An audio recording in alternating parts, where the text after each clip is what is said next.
Welcome to Seeking Numina. I'm your host, Elyse Wells, and I invite you to connect with the sacred wild within and around you through Numina, or sacred sites around the world, and the wisdom they hold.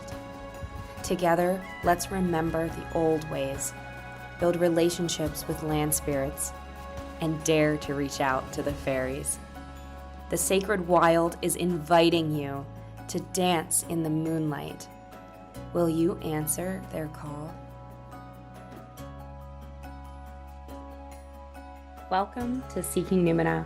I'm your host, Elyse Wells, and today we're going to be talking about sacred places that you are meant to connect to.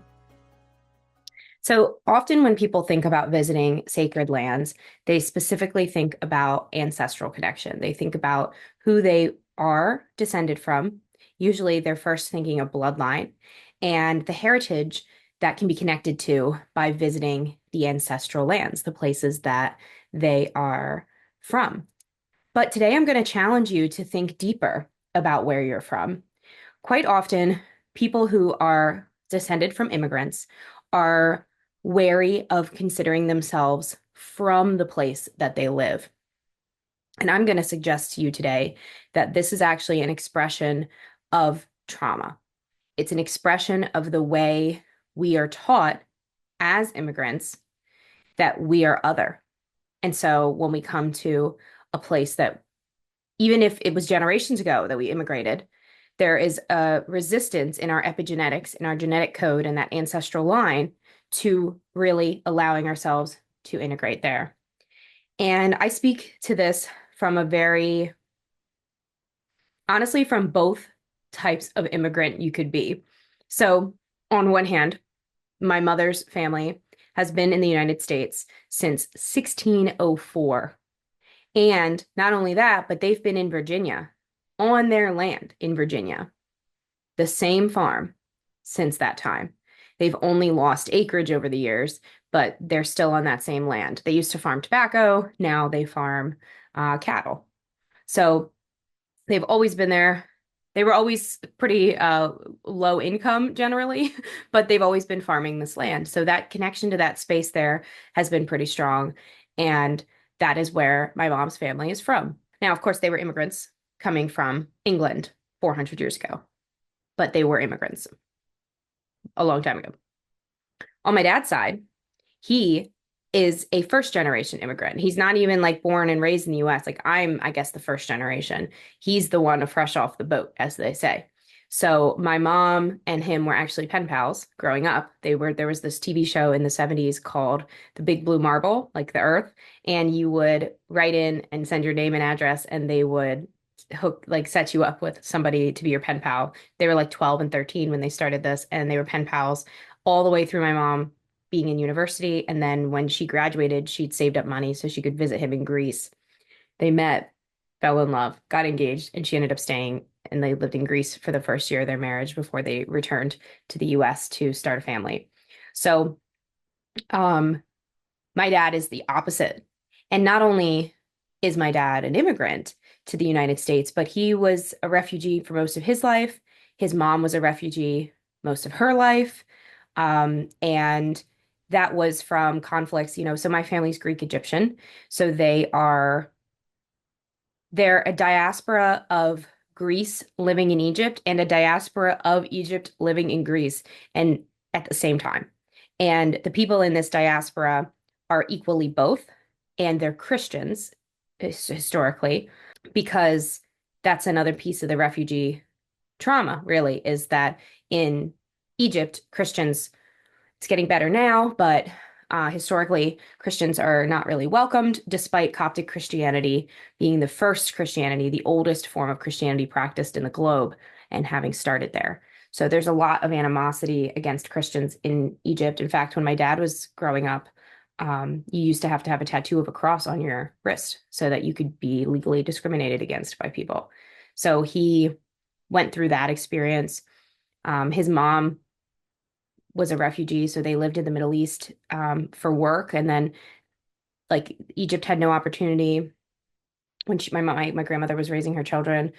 So they moved to Kuwait in the Middle East, and then during the Kuwait invasion, she was part of the caravan that H.W. Bush had people driving back to, of all places, Greece. So she entered Greece as a refugee, even though she's a Greek citizen. So she felt like an outsider even in her own culture. And she's married to an Egyptian guy.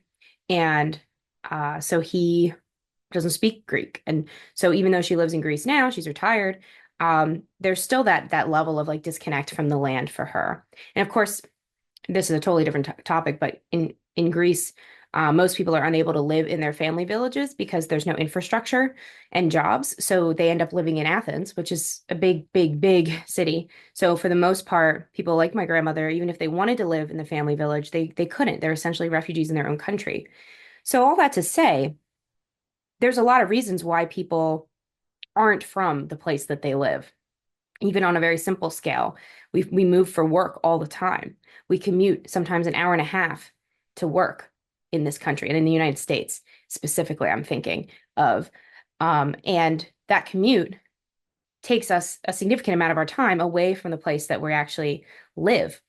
So it's pretty rare in this day and age that we get to spend the majority of our time on the land that our heritage is, that we are from. Now, if you're listening and not watching on YouTube, you might not have seen it, but I did the air quotes around where you're from, quote unquote, because you are from where you live. Even if you've only lived there a little while, a couple of years. Maybe you grew up somewhere else, but you've raised your family where you are now. Maybe you moved here for a job, but it ended up being the place you stayed and you never really felt like you chose to be there, but you're there. These are the places you are most meant to connect to. These are the places that make up your ancestry of place. Ancestry of place is really, that's the theme of it today. I didn't know that was going to be the title, but now I do. That's definitely going to be the title of this episode. People are so resistant in the United States to connecting to the land we're on because it was stolen. And I get that. I 1000% get that. There is a layer of resistance in the egregore, in the land itself, in the society that we're in that keeps us from being truly connected here. But all you have to do is bring your true intention to that relationship, and that layer of tension starts to fall away. That wall up starts to fall down. And suddenly, then the connection is there waiting to be had. And so, land spirits. This is an important point. Land spirits were revered by Native Americans. Native Americans are the rightful people of the land in the United States. But the reality is, the majority of humans living on American soil today are not Native American. And therefore, the land that these Native Americans are no longer living on is starving for connection.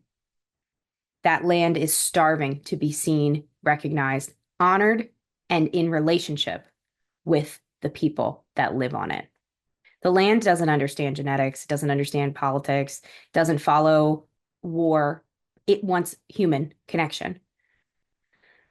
One of my favorite teachers is Kyron Armand, and he has a saying that says it all to me. We are just the land on legs. All humans are expressions of Earth. We're all carbon. Let's bring science into it. We're carbon. That's what we really truly are. And if we're on Earth, on a specific piece of Earth, on a land, in a country, in a state, in a county, in a township, in your yard, that's the land that you're most meant to connect with, because that's the land most connected with you. The longer you live somewhere, the more the land has noticed you, the more it's waiting for you to reach out.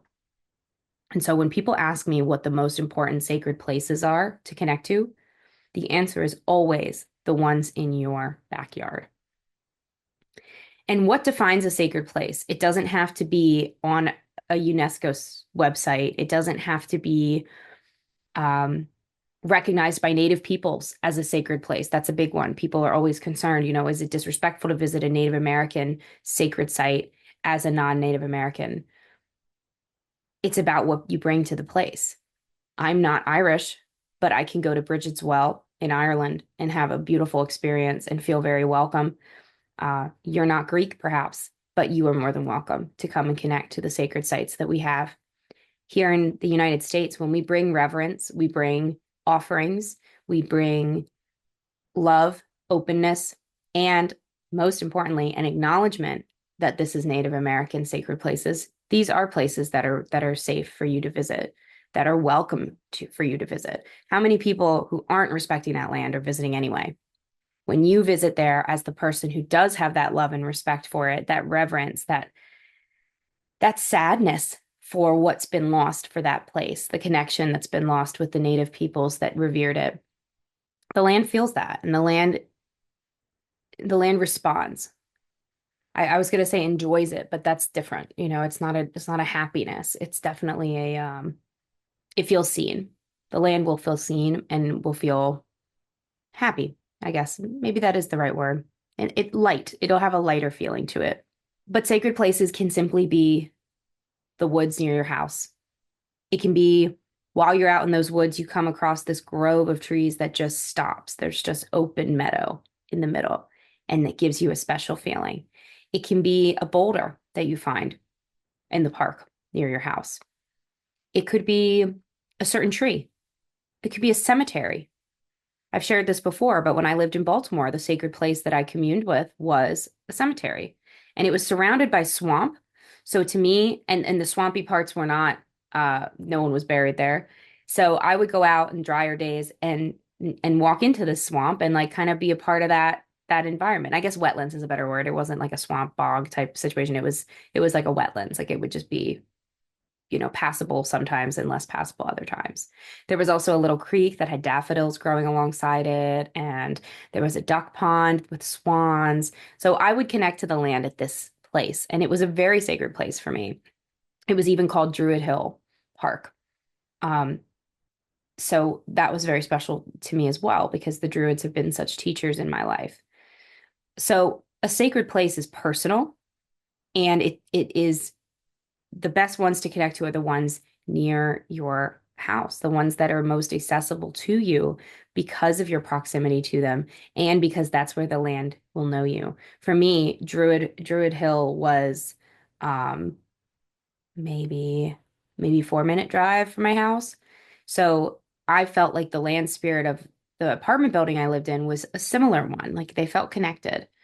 And you might find that's the same thing if there's a hiking trail nearby or woods that you can walk over to that are in your neighborhood. There's a good chance that you are going to experience the same land spirit of your house when you're there. Another thing I wanted to think about, I would like everybody to think about, is the other kinds of ancestors that we could have that we might want to connect to heritage-wise. So you can visit the places that your heritage is from. You can do a DNA test and find out how far back everything goes and what years people came over. And genealogy research is pretty intense stuff, but you can really get some answers, especially if you're of white descent, white European descent. There's going to be records of all of these things. You can visit the heritage places of that. But I will say, in my experience, ancestors are so much bigger than blood. They're so much deeper, richer, and more, honestly, ancestor work is a more inviting path when you open up what ancestors really means to you. So we have ancestors of our lineage as magical people. If you're part of an initiated coven, there's a very direct lineage. You can just ask who is in it. But for all of us out here, if you follow a witchcraft path, a pagan path, a druid path, a Buddhist path, and you've read certain books by authors, those authors are your ancestors. The authors that they cited the most, or the teachers that they learned from, those are your spiritual ancestors. Ancestors are the people who made us who we are today. That's what makes them ancestors. So if it's somebody from your past, like an amazing teacher that you had that passed on, or it was your best friend's mom, or in town there you always went to the library and the librarian has passed, these people become your ancestors. So visiting the places that they frequented, visiting their graves and establishing that as a sacred place for your connection, going to the places that they were from. If you had a mentor in your life and they grew up in a certain town, visiting that town is going to be a pilgrimage in their honor. So ancestry is a very, very big category of connection. And the places that we want to meet when we visit with these people, when we connect to the people of our past, the places we visit become our ancestry too. The spirits of place, the ancestors of place become present in our lives. I also want you to extrapolate too with ancestors and heritage. Your heritage, I would have to look up, the Webster's dictionary definition, but heritage is the lineage of where a person is from that made them who they are, right? So your ancestors are anyone who's done that for you. If there is an author that you've really, more than anything, learned from, visiting places they went to write the book that you read is the most powerful pilgrimage you can do. An artist, where they painted, a musician, where they composed, the places where creative energy flowed for somebody that you admire, for somebody who inspired your creative energy. When you visit that place where they created that magnum opus that you love so much, you are visiting with the same land spirit that asked them and inspired them to write what brought you there in the first place. Think about that. Creative spirits, land spirits in their inspiring creative energy, they call us back to them through other people sometimes. And that is one of the ways that we can really, really deepen that connection. So for myself, I am inspired more than anything else. I wouldn't be here today without Lord of the Rings. Lord of the Rings means everything to me. It's not a story, it's not a book, it's a way of thinking. The characters in those books, the words of wisdom that they offer, the decisions that they choose to make. For people who get it, they know, they're nodding along, they're getting goosebumps too, like I am right now. For people who haven't read Lord of the Rings or don't have that connection to it, you might think it sounds out there, but it is the best example in mainstream literature or film of deep nature connection. And those books changed my life. So when I studied abroad at Oxford for my undergraduate degree, and I studied English and history in undergrad. And I did a semester at Oxford. And my focus was a Tolkien study. For those who don't know, Tolkien was a professor at Oxford. He was a student at Oxford. He was at two different colleges. Oxford is a collection of I think 19 different colleges. And I pilgrimaged to every place that we have record of him writing at. Every single place. I was in Oxford, for a little while there, so I got to visit everywhere. I walked Addison's Walk behind Magdalen College, where him and C.S. Lewis would compare notes. I sat on the same bench in the same place that they did to show each other their first drafts of Chronicles of Narnia and The Lord of the Rings. And I went to the pub that they wrote in with the Inklings, their writing group. And visiting each of these places put me in touch with being a writer in ways I couldn't have quantified at the time. But now looking back, I know it was the land spirits of Oxford guiding my hand. There's no coincidence that so many people who live in Oxford end up being the best writers that we remember today. Lewis Carroll was a professor at Christ Church College in Oxford. Countless authors. Deborah Harkness went there, who wrote the Discovery Witches series. Um, yeah, literally like way, way, way too many to go through. But look it up sometime, like Oxford writers. It's unbelievable. Hundreds of thousands. And that's in the land. That's from the land. So I really encourage you to look at ancestry in a deeper way. Look at what ancestors of place really are. And if you've lived in the same state your whole life, this is your invitation to go out and see it. Pretend you're a tourist. Pretend you have never visited that place in your life. Google it. See what people are doing. Where are the places that everybody's visiting on TripAdvisor in your area? And see which of them call to you. Which one of them tugs at your heartstrings? Maybe you've been to them. Most likely you haven't. People I know who have lived in the same place most of their life tend to just not even go to the things nearby them. I think it's just a matter of I've always got time to do it, so we just don't. But really take yourself from an outside perspective and try to experience where you are in a sacred way. And I guarantee you'll feel more rooted, more grounded in your spiritual path, more rooted in the place that you are. And the empowerment that comes with that level of support, the land, I say this a lot and I mean it so truthfully. The land supports us. It is the foundation of everything we do in the most literal ways, right? It's beneath our feet. It's how we're able to have a house, how I'm able to sit in this chair, right?